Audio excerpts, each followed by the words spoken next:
Nigel, you're the next question. Nigel, go ahead, sir. Mr. Sunak, the unity of the United Kingdom must be a key point for the Prime Minister. Seeing the riot that the SNP runs in Parliament and the amazing statements that come from their leader in Edinburgh, how will you suppress Nicola Sturgeon? Yes. Thank you, Michael. Look, it's an excellent question. So look, I think when it comes to Scotland, there's probably three things I would say to all of you that I would do as Prime Minister. I think the first is we need to more actively demonstrate the benefit of the United Kingdom government in Scotland.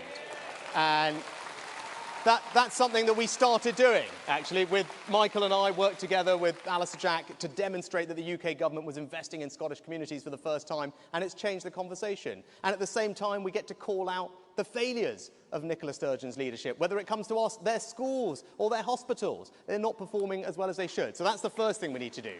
The second thing is to remember, when it comes to the union in Scotland, who are we speaking to? Well, we're not just speaking to ourselves. We're not just speaking to Conservatives, right? We need to talk to all the other people in Scotland who don't vote Conservative but are unionists. So we need to have a leader who can speak to them, and I believe I can. And the third thing...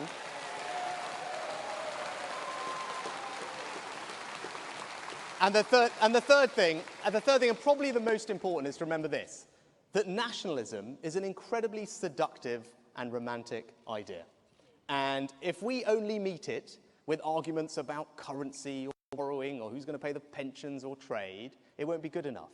We've got to have an argument that speaks to people's hearts, an emotive argument. And when my grandparents came to this country, they didn't come to England.